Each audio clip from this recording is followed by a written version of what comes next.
ఇక్కడ నేను కథ గిద ఏమో ఊహించను కానీ నేను ఒకటి అడుగుతా మిమ్మల్ని. సార్ మేము అడిగింది ఒకటి చెప్పి మీరు అడగండి సార్. అదే మేము అడిగిన దానికన్నా ఏదో ఒకటి చెప్పి అడగండి. భగవత్ కేసరిలో జైలర్ చచ్చిపోతే ఎస్ఐ చచ్చిపోయినట్టు బ్రేకింగ్ వేసిన అనిల్ రావుపూడి ఈ సినిమాలో పక్కన ఐపీఎస్ ఆఫీసర్ని పెట్టుకొని అట్లాంటి తప్పులు చేయకుండా ఈ సినిమా తీస్తున్నారా? మీరు ఇంకా మర్చిపోలేదు అది సమస్యలు ఎందుకు? అసలు ప్రపంచంలో ఎన్ని సమస్యలు ఉన్నాయి సార్, ఎన్ని సమస్యలు ఉన్నాయి నాకు అర్థం కాల. ఇదే సినిమా కాదు, న్యూస్ బులెటిన్ లో జైలర్ బదులు ఎస్ఐ రాసావంట, అది మర్చిపోరా మీరు? 1 year అయింది సార్ మూర్తి గారు. అదేంటి, అది నా తప్పు కూడా కాదు, కింద జైలర్ బదులు ఎస్ఐ రాశారు, అది ఆయన ఇంకా గుర్తుపెట్టుకుని అడుగుతున్నారు. My God. సార్ అనిల్ గారు నాకు 2 అనుమానాలు. దిల్ రాజు గారు ఇదంతా ఫిట్టింగ్ పెట్టి కథలని చెప్పి ఆయన మనసులో మీరు మా సినిమాలు బాగున్నాయని బాగాలేదని అంటారు కదా, బాగా అయ్యిందిలే మీకు, మీ క్రియేటివిటీ మీరే చూసుకోండి అని ఆనందిస్తున్నారేమో అని ఒక అనుమానం. ఇంకొక అనుమానం ఏంటంటే మొత్తం కథలన్నీ కలెక్ట్ చేసుకుంటారు, మాకు ఏదో ప్రీ రిలీజ్లో గిఫ్ట్ అంటారు, మీరు ఇప్పుడు 15 కోట్లు 20 కోట్లు పెట్టి ఆ కథలతో సినిమాలు తీసేస్తారని ఒక భయం ఉంది. ఖచ్చితంగా మీరు చెప్పిన కదా మీకు గుర్తుంటుంది, మీ క్రెడిట్ మీకు ఇస్తాం, కావాలంటే రెమ్యునరేషన్ కూడా ఇస్తాం. అదే ఐడియా, కదే చెప్పాలి వెంకట్ గారు, కదే చెప్పాలి. కదే అండి. అంటే నాకు గతంలో ఒక సినిమా చూశాను, జీవిత ఖైదీ అని, శోభన్ బాబు గారిది. అందులో కూడా జయప్రద జయసుధ గారు, శోభన్ బాబు గారు ఎస్ఐ, జయప్రద గారేమో పోలీసు ఎక్స్ లవర్, జయసుధ గారేమో వైఫ్. ఈ ముగ్గురు సేమ్ క్యారెక్టర్స్ ఇవి. కాకపోతే దాంట్లోనేమో జయప్రద గారు చనిపోతారు, సీరియస్గా అది క్లైమాక్స్. ఇందులో మీరు ఫన్గా చూపిస్తున్నారేమో నాకు అది. కాకపోతే ఆ క్యారెక్టర్స్ చూసినప్పుడు 3 క్యారెక్టర్స్ కూడా జీవిత ఖైదీ ఆ సినిమా క్యారెక్టర్స్ నాకు ఇక్కడ వచ్చినాయి. సేమ్ క్యారెక్టర్స్ సేమ్ మొత్తం అది అలా అయితే అనిపించింది. ఫన్ సీరియస్ అది. అంటే మీరు కథ చెప్పలేదు, నాకు ఆ క్యారెక్టర్స్ నాకు క్యారెక్టర్స్ చెప్పారు. Okay okay, done done. Okay next Lakshmi గారు కథ చెప్తున్నారు అంతే, క్వశ్చన్స్ కాదు. అందుకే మిమ్మల్ని అడుగుతున్నాం. అడగండి, చెప్పండి. అనిల్ గారు, ఇక్కడ అనిల్ గారు ఒక్క నిమిషం. సో సీఎం మనవడు అనుకుంటా అబ్బాయి, ఐశ్వర్య రాజేష్ సీఎం కూతురు. ఆ ఒడిశా వాళ్ళు వచ్చి కిడ్నాప్ చేస్తారు. ఎవరిని? సీఎం మనవండి ఐశ్వర్య బుల్రాజు గారిని కిడ్నాప్ చేస్తే ఆ టైంలో అంటే జాబ్. సో మైక్, ఇంకో మైక్ తీసుకోండి. సో అతను సీఎంగా ఉన్నప్పుడు ఏదో ఇష్యూస్ వచ్చి ఆయన జాబ్ వదిలేస్తాడు, వైఫ్ని కూడా వదిలేస్తాడు. మళ్ళీ కొడుకు కోసం వీళ్ళందరూ కలుస్తారు. అప్పుడు ఆమె ఎంప్లాయీగా ఉన్నారు, కాప్గా ఉన్నారు. సో కొడుకుని కనిపెట్టడానికి వీళ్ళంతా ఒక గేమ్. అందులో లాస్ట్ ఆ లేడీస్కి సంబంధించి సమ్ సెన్సిటివ్ పాయింట్ ఇస్తారనిపిస్తుంది. ఎందుకంటే అనిల్ రావుపూడి అంటే 100% ఒక మెసేజ్ ఉంటుంది. అది భగవంత్ కేసరి కావచ్చు, ఇప్పుడు కావచ్చు. ఇది మొత్తం సీఎం పాయింట్ ఆఫ్ వ్యూలో ఉంది. ఇప్పుడు మీరు చెప్పిన దాంట్లో అనిల్కి ఒక కొత్త స్టోరీ దొరికిందండి, సీక్వెల్ దొరికింది. అండ్ ఇంకోటి, ఇందాక మీరు అన్నట్టు దిల్ రాజు గారికి దీంట్లో ఏం ప్రమోయం లేదు మొత్తం. ఇది అనిల్ నిన్న ఫోన్ చేసి సరే ఇలా కొత్తగా చేద్దాం అనుకుంటున్నాను, ఈ కాన్సెప్ట్ చెప్పాడు. సో చాలా బాగుంది, చెయ్యాలి ఇలా అనుకున్నాం అంతే. నాది దీంట్లో ప్రమేయం లేదు. ప్రమేయం అంటే కుదరదు, గెస్ట్ చేసిన వాళ్ళకి గిఫ్ట్లు ఇవ్వాల్సిందే. అనిల్ గారు ఇక్కడ నెక్స్ట్ కదా. అనిల్ గారు నెక్స్ట్ కదా ఓపెన్ చేస్తే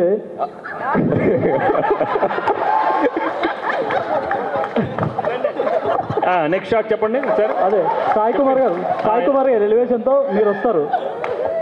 అప్పట్లో ఒకడు ఉండేవాడు పోలీసు, ఇలా ఉండేవాడు, ఇలా గంభీరంగా ఇలా ఉండే, ఆయన కొడితే ఎక్కడెక్కడ వెళ్ళిపోతారని ఒక ఎలివేషన్ వస్తుంది. ఎలివేషన్తో మీరు వస్తారు.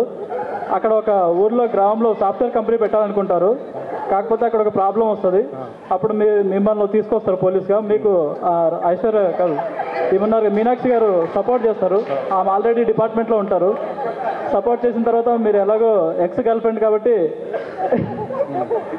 మీ మధ్యలో మళ్ళీ ఆమె వస్తారు. అలా పన్ను నడుస్తుంటుంది. ఆ తర్వాత సీఎం ఏం చేశారు, అలాగే పార్టీ ప్రెసిడెంట్ ఆ ఊరిని కాపాడడానికి, అలాగే అక్కడ ఫ్యాక్టరీ మైక్రోసాఫ్ట్ ఫ్యాక్టరీ రావడానికి ఏం చేశారు అనేది ఒక స్టోరీ అనుకుంటున్నాను. కాదు, తెలుగు ఫిల్మ్ ఇండస్ట్రీలో ఒకరు కథ చెప్తుంటే లైవ్ పర్ఫార్మెన్స్ చేసింది ఇదేనేమో. మీరు కథ చెప్తుంటే మీ ముందు పాత్రలు కదులుతున్నాయి, మీరు గమనించారా లేదో? సంక్రాంతికి వస్తున్నాం 2025, 26, 27 వరకు వచ్చేస్తాయి కథలు. Thank you. అనిల్ గారు సార్, మీరు ఎమ్మెల్యే అవుతారనుకుంటే సీఎం అయ్యారు సార్, కంగ్రాచులేషన్స్.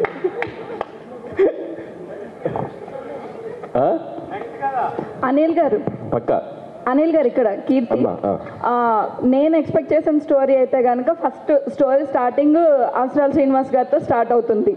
సో అవసరాల శ్రీనివాస్ గారికి మాఫియాకి మధ్యన జరిగే ఇష్యూస్లో రిమైనింగ్ కథ అంటే వెంకటేష్ గారి కథ ఒక ఫ్యామిలీ ఎంటర్టైనర్ మధ్యలో వస్తూ ఉంటుంది.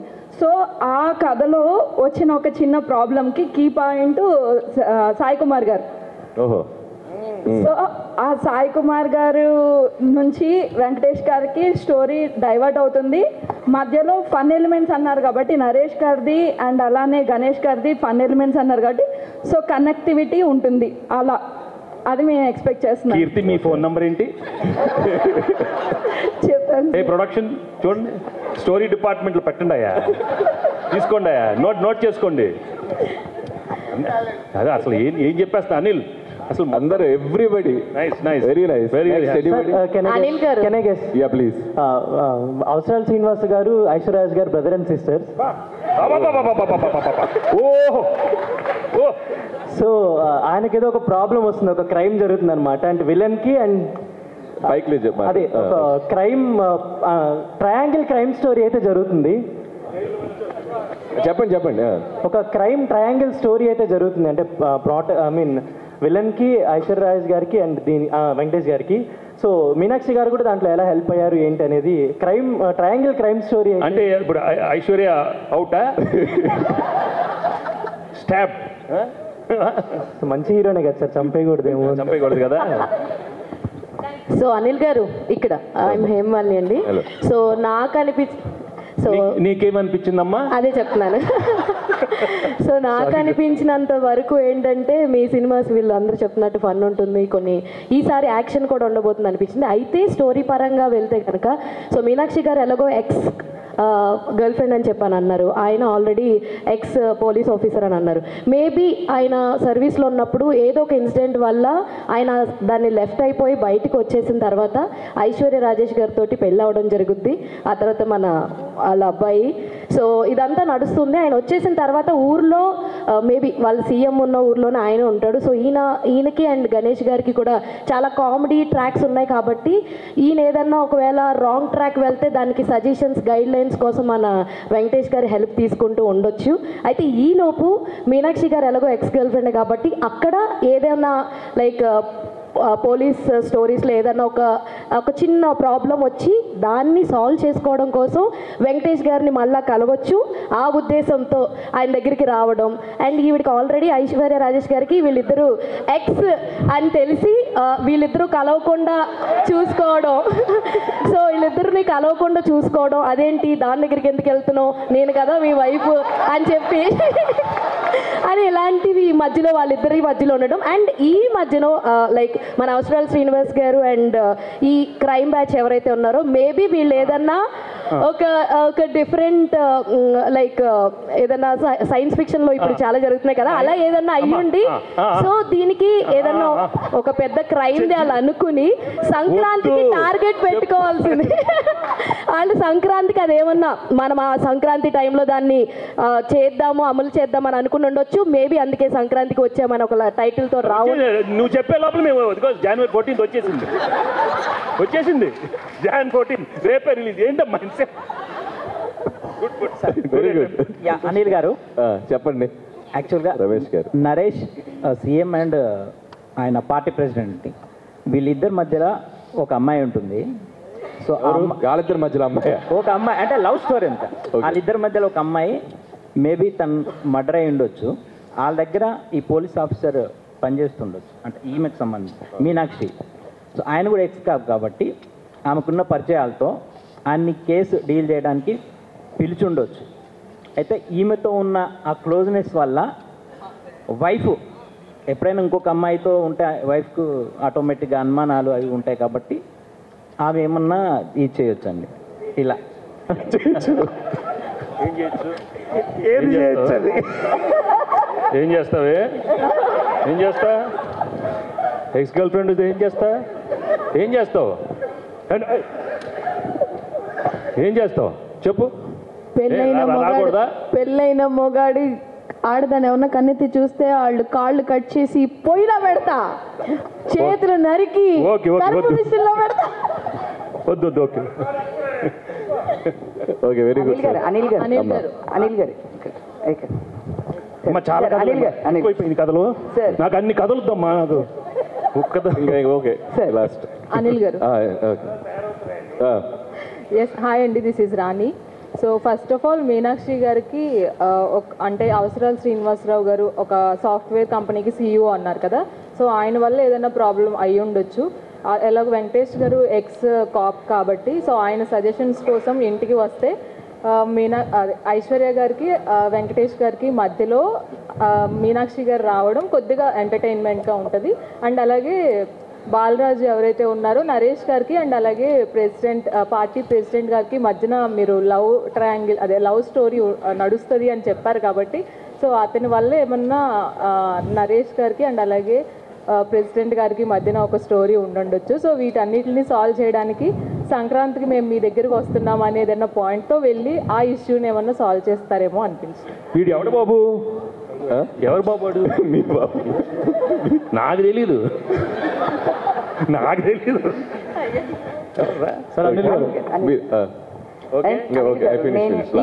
ఇదే లాస్ట్ అండి కదా, ఇంతటితో కథలు సమాప్తం. నా గెస్ ఏంటంటే సాయి కుమార్ గారు అండ్ మీనాక్షి గారు ఇద్దరు డాటర్ అండ్ ఫాదర్ క్యారెక్టర్ అని అనుకుంటున్నాను.